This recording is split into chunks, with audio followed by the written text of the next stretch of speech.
And if you haven't put it in there, oh, I've just switched over, so sorry if I cut out there, but this will have to be edited into 2 videos. But yeah, some queens are really bad when it comes to like putting sand in back into their own nest. So if you don't do it for them, which I didn't, then you can be in for some real issues, which I am. So pretty similar to most of my setups, fake plants. She doesn't have honey at the moment. She just got sugar water. I've given her a break from honey. Here we go. Oh. So this is Myrmecia nigroscarpa, but this is a colony of them.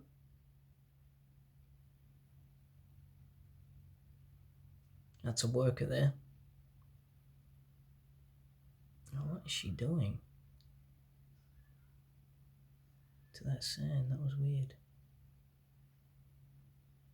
Did she just cover up her own poo?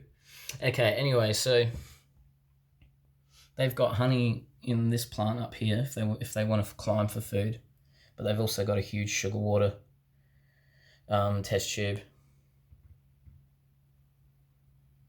Yeah. I wouldn't mind seeing where they're at, so I haven't actually, well, that might be a bit hard.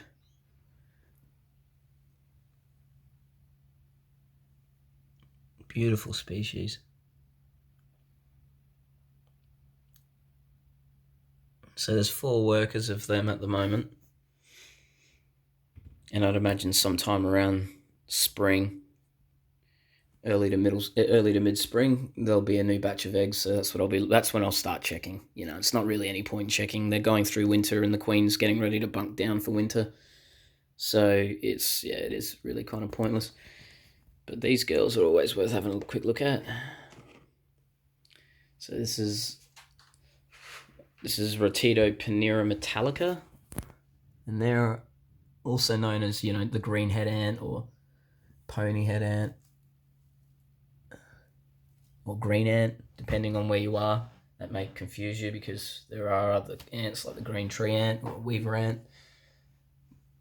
So I prefer green tree ant or green head ant. I think that helps you separate them. So these girls don't really mind too much light, but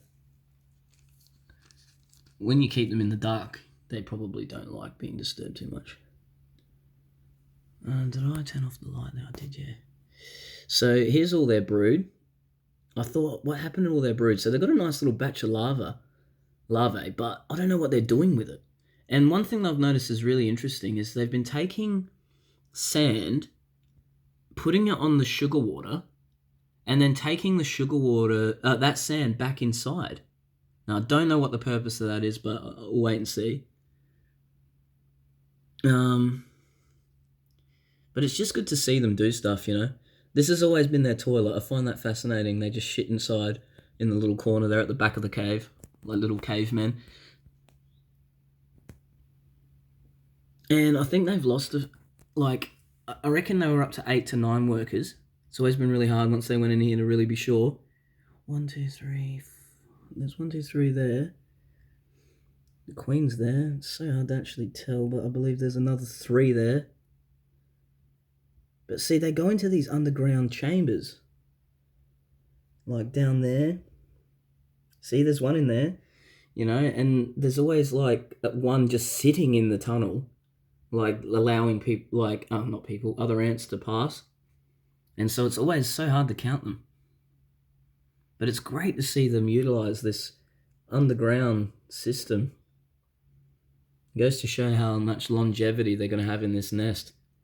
Like, apart from this mold outbreak, it's just going to be, like, last them a really long time, I think. But the good thing is the mold staying on that side at the moment. And if I've managed to cut back on the hydration quite a bit, I realized I was over-hydrating it. I didn't realize that until I put the heat cabling underneath, how badly I was over-hydrating it. But what I can do is I've noticed is I can just hydrate the sides, and that's what I've been doing. I can actually get my little blunt tip needle just under some these gaps in here, and yeah, really hydrate it quite well there without having to even use the hydration holes that I've made. So it's not the end of the world.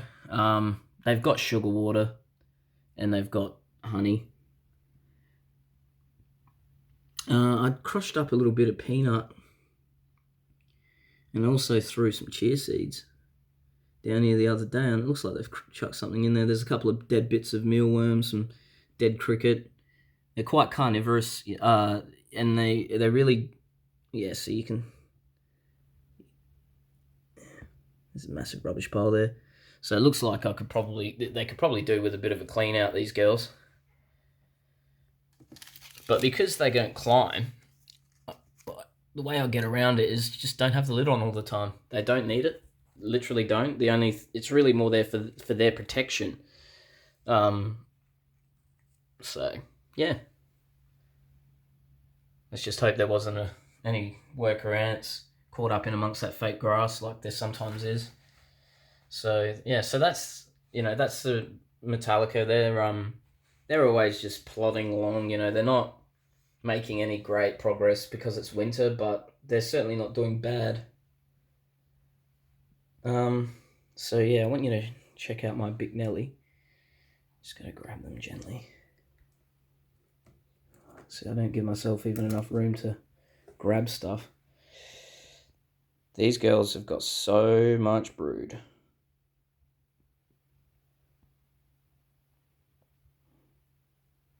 So there's 2 queens in there that are getting along quite well.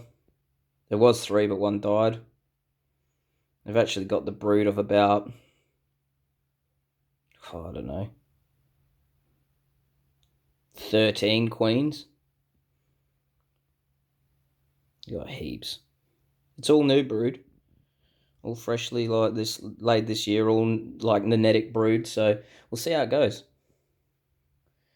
Or nenetic, for those who can't handle my mispronunciation. So I got this because I got the heat cable from Hales Aquariums, and you can see that running all the way through now, because it's like pretty much everything's heated now. If it's not sitting on the corner of a heat pad like these two are, those few are, and these few are here. The Pyroformis isn't, because they're pretty that's the only one that isn't though. Well, yeah, everything else is getting some form of heat, and it's coming from the heat cable in most cases. So that's why everything's sort of strategically placed. This one also isn't getting any heat. So there are a couple of ants in here that are just running on ambient temperatures. But yeah, I went back there and bought this BullAnt den. So this is a new product, and it's really cool. It's a great idea. It's basically the same thing that I did with my vinyl tubing, but done in a much neater way, and with acrylic. And it's relatively cheap, it's a good price. So anyway, let me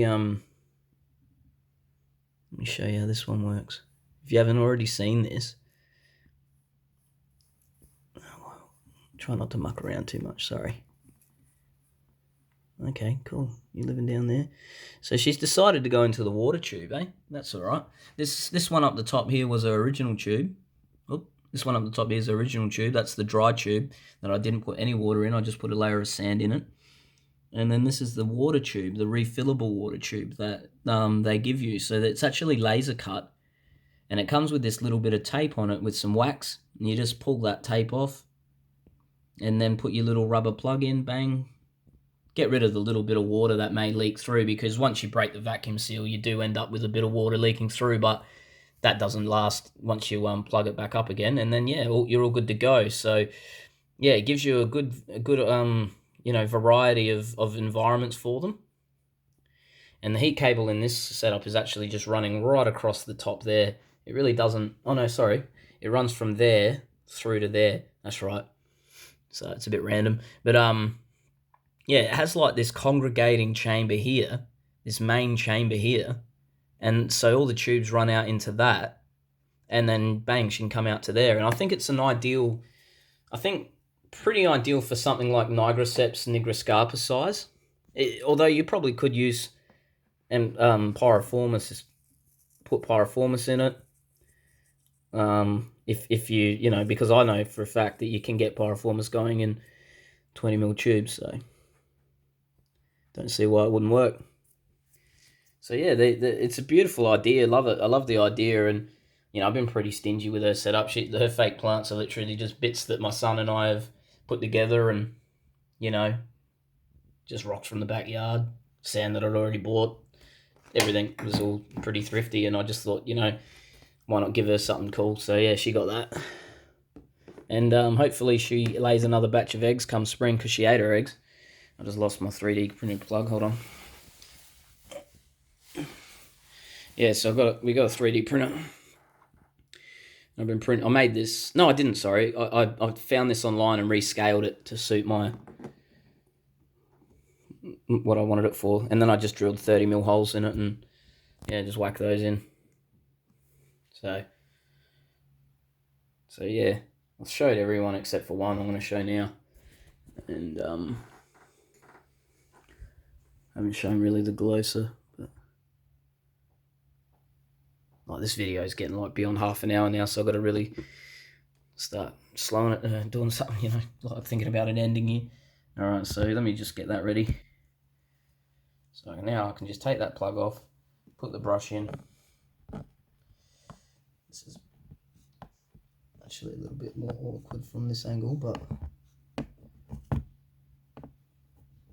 if the camera wasn't there, you'd see how easy this is. It could be. And you can sort of just see her cocoon there. She just nudged that to the side. So I don't know if you remember in my last video, I was looking in there and I noticed that she had an antenna on something. And then I just noticed right at the end that it was a larva, and I couldn't believe it. It's pretty common for them to just focus on a single brood, like at the start. So anyway, yeah, she successfully got it to spin. Starting to get pretty dark there at the end. And I'm thinking it could be any time now that she rips it open and has a worker. I just can't wait for that day that she has her first worker. It'll be great. So this is the smallest species of BullAnt, and she's in a tube bigger than 20mm, and she's happy. I've got Bignelli in 20mm tubes, and they're happy. I've raised Fidoli, like the coastal brown ants, which are even smaller than Bignelli. They're workers in 20mm tubes as well. And I've also raised Pyriformis in 20mm tubes. So yeah, I think 20mm tubes are the way to go. If you to save yourself from having to buy all different kinds. I've actually got a bunch of 10mm ones on the way though for smaller ants, but yeah, I'm also going to use them for water tubes. But anyway, that's basically it. I think I'll cut it off here, eh? Have a good day, everyone. See ya.